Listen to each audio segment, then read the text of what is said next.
This was last year, when Fred was in Year 5. For the trial, Fred had spent all his pocket money on a new pair of football boots. Bright yellow ones, Marauders. Fred was totally convinced that they were going to make all the difference to the fact that he hadn't been picked on any of the 3 preceding years. Unfortunately, Eric and Janine had never taught Fred how to tie his shoelaces properly. Footnote 7.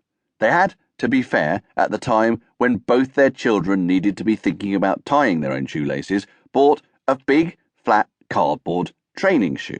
This had worked for Ellie, but Fred was never able to transfer big, flat training shoelace tying to real 3D shoelace tying.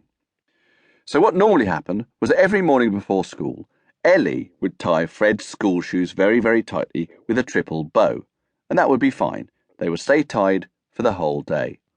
But before the school team trial, Fred had asked Ellie to tie his Marauders with just a single bow, because a triple bow, he thought, would be too bulky and make it very difficult, for example, when the ball came to him on the edge of the penalty area, to bend it round 5 defenders into the top right-hand corner. Not something he had ever done, but he was sure he was going to this time. "Really?" said Ellie, kneeling down by the touchline of the school pitch. I say school pitch and touchline. Bracketwood was a good school, more or less, but its school pitch was a muddy triangle in the local park, and its touchline was the concrete path around it. "Really," said Fred, "a single knot," and ran on, and, as his laces came untied, tripped over into some mud, and then ran backwards and forwards to the touchline throughout the game so that Ellie could retie his shoelaces.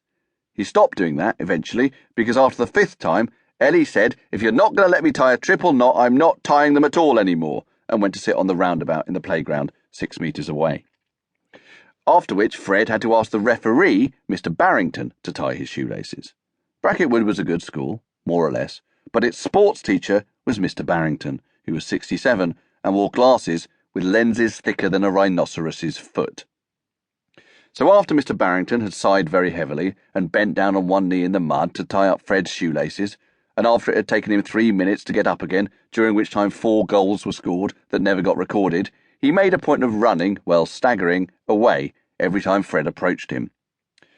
Fred didn't know what to do. His boots kept on coming off. Briefly, he even wished his mum or dad was there, which was something he didn't often wish for. Then, eventually, Ellie came back from the playground, and Fred let her tie the Marauder shoelaces into a triple bow. 2 minutes later, the ball came to him on the edge of the penalty area. "Come on, Fred," shouted Ellie. "Hit it!" Fred focused on the ball. He ran towards it, confident now that his shoelaces were not going to come undone. He hit the ball square in the middle of his left boot, square in the middle of his triple bow. So the ball went almost nowhere near his actual foot. It went almost entirely near the big knot of his shoelace. Fred, to be fair, had been right. A bow that size was too bulky, which wasn't much comfort to him as the ball spun backwards over his head, hitting Mr. Barrington full in the face.